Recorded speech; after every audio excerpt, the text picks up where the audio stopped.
these people started out as Africans. How do we get to be white? What happened? Genetic mutation. Huh? A mutation. Or albinoism is one way. Adapting. Okay?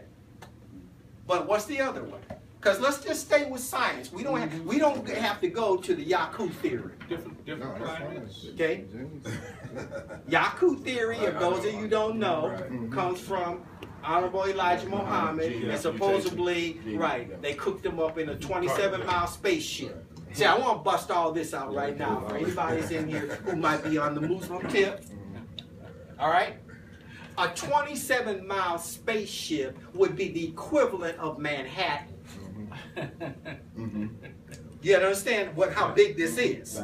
Okay? Now, if I can assure you that in the 1930s, if there was a spaceship floating around Detroit, the size of Manhattan, I promise you somebody other than just Elijah Muhammad would have saw it.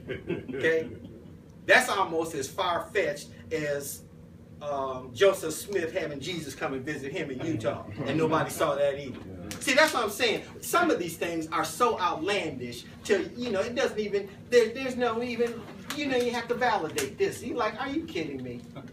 As nosy as you all are, Jesus came all the way to America, and nobody saw him but Joseph Smith, and he said you can have as many wives as you want. Huh? Okie dokie. Now, the other thing that this talks about that I find to be... because you were about to embark on the whys. Okay. How did it happen? Now, being one from a very cold part of the country, I can assure you that in the wintertime, your body adapts to the climatic condition. Skin does what? Skin makes 70-hydrochloronol, which makes vitamin D. That's in Diop's book. Great African Thinker, Civilization or Barbarism. It's called Glover's Law. Glover's Law says all mammals on the earth produce a substance called a melanin. If you're in and around the equator, you need to have more to protect your cells from the ultraviolet rays of the sun. This has nothing to do with superior and inferior. It has to do with survival on the planet with relationship to hot and cold if you're in the tropics versus the Arctic. Okay? Now, everyone in the winter tends to lose a level of melanin, right? Because your bones are trying to take in vitamin D. So the more protection you have, the less rays it can take in, the less vitamin D you will produce, which if you go too far will cause rickets. Okay? So that's how these African brothers, leaving out after the first and second Exodus, get all the way up into what is now called Asia and Europe during the Warm Glacier period, where it gets extremely cold, and for survival purposes, they adapted. Just started producing less melanin in order to survive those harsh conditions. See, this ain't got nothing to do with inferior, superior. It has to do with survival. Okay?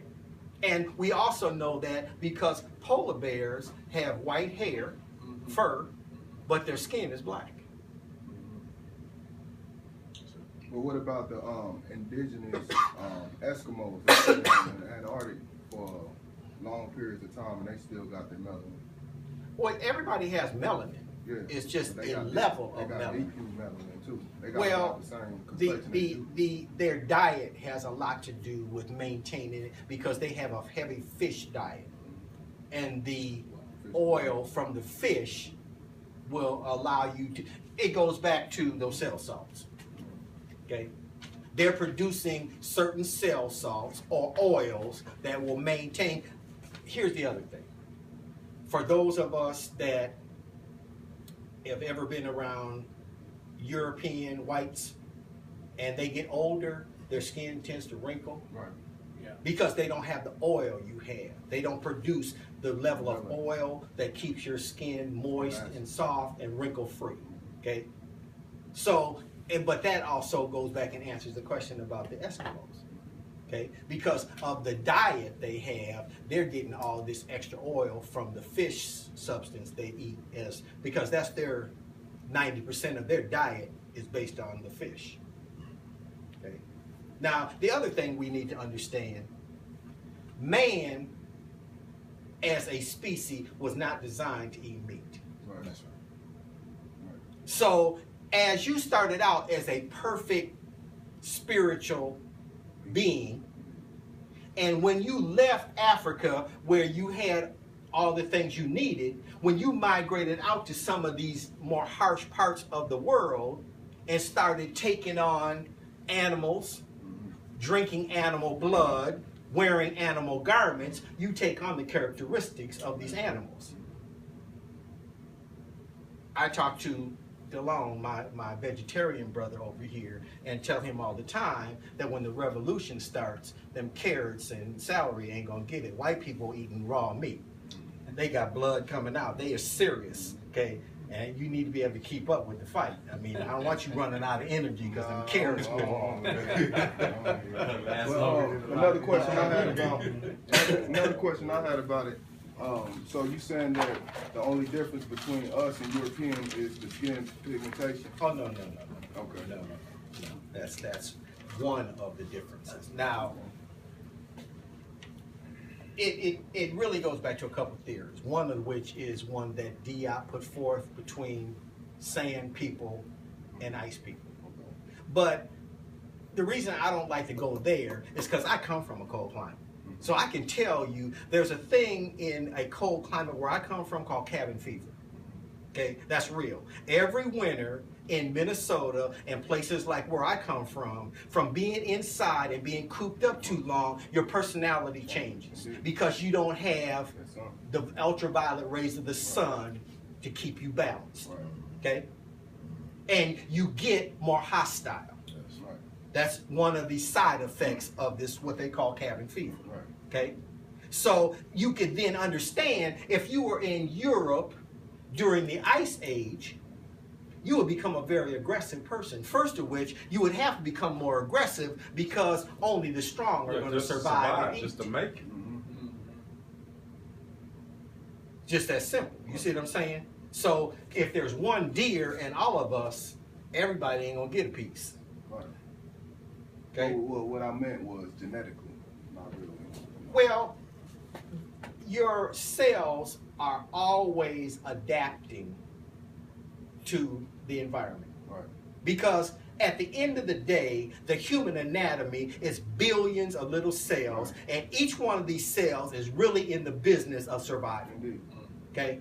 We need to understand what this is all about. Okay? The corpuscle. Right. A corpuscle, you know what a corpuscle is? Corpuscle is a negative particle of electricity, 1/1000th the size and weight of an atom of hydrogen. That travels 100,000 miles per second. They said this is the thing that, i.e. God or the universe created that makes everything atomically that is out there. Right. And if you look at atomically how they add up, 1 is a dot. 2 is 2 dots, which will create a straight line. 3 dots, which will form a triangle. 4 will form a square. Well, if you look at those symbols, you will see those symbols there will give you the ability to produce everything else there is. With the tree of life, the fruit of life, all the sacred geometric shapes. Everything in your body is based upon those 7 principles. Do, re, mi, fa, sol, la, ti, do. The chakras, everything is based on that 7. Which corresponds to the sun, the moon, and the planets. The 5 planets that are closest to our sun. Okay. And once you understand that, then you can begin to not only understand man's sojourn to the God state, Everything starts right here. Now, the truth of the matter is this flipped around. It really is on the east. Okay? But everything starts here, which is the 22nd of March, the beginning of spring. Right? You're going spring, summer, fall, winter. Heaven, hell. Yeah. Okay? Day, night. Dark, light. The whole, everything comes back to this. Okay? Now, the thing is that what we don't know and typically don't talk about are these cell salts that correspond to these different zodiac houses that relate to the different parts of your body. And when you don't have the necessary cell salts that you need, the effect it has on your body. Okay, let's go